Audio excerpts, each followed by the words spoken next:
Hey everybody, Tommy here, World at War Comics, and I just wanted to let you know what my top 10 indie comics of the year is. So outside of the big two, all of the kind of the mid-tier publishers like Boom, IDW, Titan, Skybound, Image, all that type of stuff, right? These are my top 10 in that.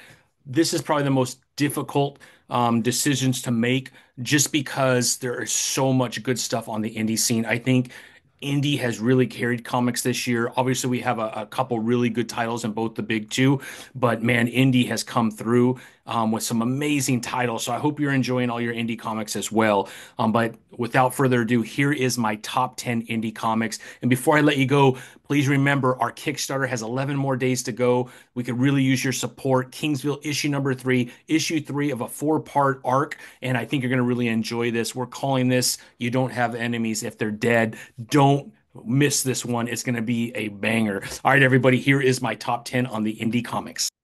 Hello, everybody. Tommy here, World at War Comics, and I have my top 10 indie comics. Now, these are kind of mid-tier publishers. Obviously, Image is the number three, but we got Titan, we got Mad Cave, we got Ghost Machine, we got all these amazing Dynamite. What else? There's just a bunch of really amazing Boom, all that kind of fits within this realm.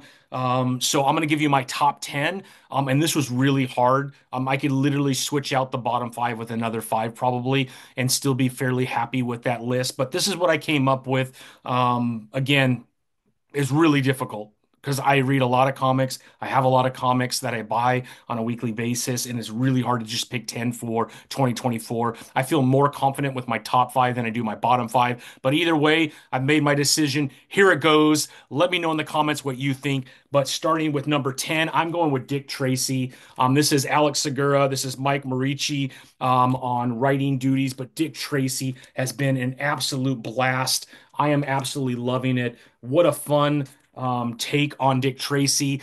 You get the feel of everything that I read as a kid growing up. I have some of the like novels. Obviously, I have some of the comics, but this is a lot of fun, man. It stays true to who Dick Tracy is, but it has a little bit more modern aggression to what is taking place. But man, so much fun. Number 10 is Dick Tracy. Congratulations. All right, my next one is going to be a couple, Mark Miller. So I got Nightclub. I'm actually enjoying it. Season two has been a blast, but Nightclub is a lot of fun. If you're not reading Nightclub, I mean, kid vampires, they start biting friends. It gets bigger and bigger. They get in trouble. Like so many things are going on. It's a blast, man. Nightclub is so much fun. This is my number nine.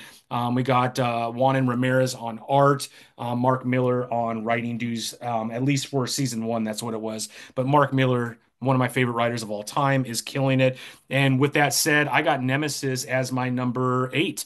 So here's Mark Millar, Rogues Gallery. I mean, Nemesis has a sidekick now. Things are getting crazy. If Batman was a villain and killed everybody, that's what we have here. Valerio and Gene Gordano on art, but absolutely phenomenal. Absolutely phenomenal. Last year in Nemesis, we had Jorge Jimenez. You can't go wrong. Absolutely awesome. Anything Mark Miller does, I purchase. All right, the next one might surprise a lot of people. IDW, Beneath the Trees Where Nobody Sees. Patrick Horvath, who is on writing duties and art. This just came out of nowhere. For me, at least, I was not expecting this to be as amazing as it is. And I have had a blast with this comic book. I just want more. It's that good. Serial killer, and a whole bunch of twists within the story. Absolutely phenomenal comic book. You need to be reading this if you're not reading it already. All right. My next one is going to be Space Ghost Dynamite Comics, David Pepos, Jonathan Lau on art. This came out of nowhere. So I just talked about Batman if he had guns and was a villain and was willing to kill anybody and everybody. This is Batman in space, and I love every bit of it. I cannot put this down. I think we're at 10, issue 10 now, but absolutely phenomenal. David, congratulations. What an amazing, amazing comic. This is awesome, man. I can't wait to pick up Cable. I haven't got it yet, and I hope it's as good as Space Ghost. But this is phenomenal if you're not reading it. Space Ghost is one of those characters where everyone's heard of him. Nobody knows who he is. David just drills it down and gives you everything that's missing Space Ghost, and I could not be happier. So there's that. All right. All right, so that was my bottom five, which was very difficult. Here's my top five. This was a little bit easier for me. So with number five, drum roll, we got Jeremy Adams, Will Conrad with Flash Gordon. Again, I remember watching the movie, but I don't know a ton about Flash Gordon. So I got back into it. I do have some old Silver Age, but this is absolutely incredible. The development, the storylines, everything Jeremy Adams is doing right now is just next level. And then Will Conrad, I mean, come on, what a legend. Absolutely love Will's art. But Flash Gordon, my number five, absolutely incredible. Everything about it has been absolutely amazing. All right, number four is going to Rick Remender. Everything Rick Remender does, I buy.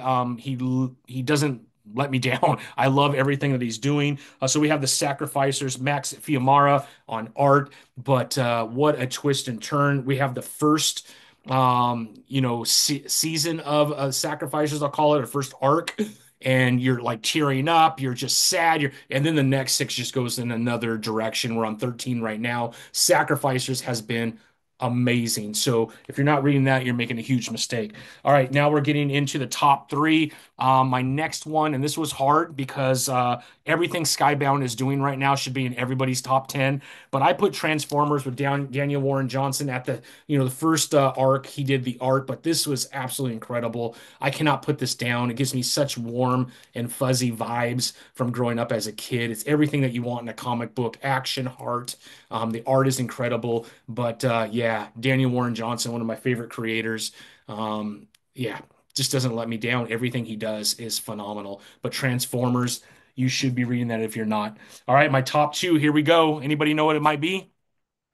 I'm going Ghost Machine. I'm going Rook Exodus, Jeff Johns, Jason Fabak. My number two. The art from Jason is just next level. No wonder he can only do so much and they have to take a break. The detail of every single panel, the detail of every single character, Rook, everybody involved is absolutely incredible. I get it, but man, I just want more and I can't stop. Everything Ghost Machine has done so far, I bought, and I have not been let down by anything. So, Rook Exodus, number two. That leaves us with number one. My number one comic of the year is going to Titan Comics, Jim Zub, Doug Brathwaite, and Robert De La Torre on art, going back and forth. Absolutely incredible. I've always loved Conan, and I will tell you, Jim Zub, I feel like Robert E. Howard is literally writing stories through Jim Zub right now. It's so respectful to the real Conan the Barbarian that Robert E. Howard created so many years ago. Literally, we're talking about the first superhero. Absolutely incredible. If you're not reading Conan, you're making a huge mistake. Even Savage Sword should be in someone's top 10. It could have been in mine. It's that good. But Conan the Barbarian, Jim Zub on writing duties, and really kind of taking the reins of Conan the Barbarian and just leading it in the most amazing spot. Jim, congratulations on your extension with Titan Comics to kind of take the lead with Conan. Selfishly, I hope it never ends, but that is my number one. Let me know in the comments if you agree with my top 10. Let me know what I'm missing in the indie part, and then go check out my other videos. I did a DC and a Marvel top 10. I will now do another video where I take my top 10 of all comics, and I will put that out there, but this is my indie ones. All right, everybody. Thank you so much for checking in, and we will talk soon. Happy New Year, everybody.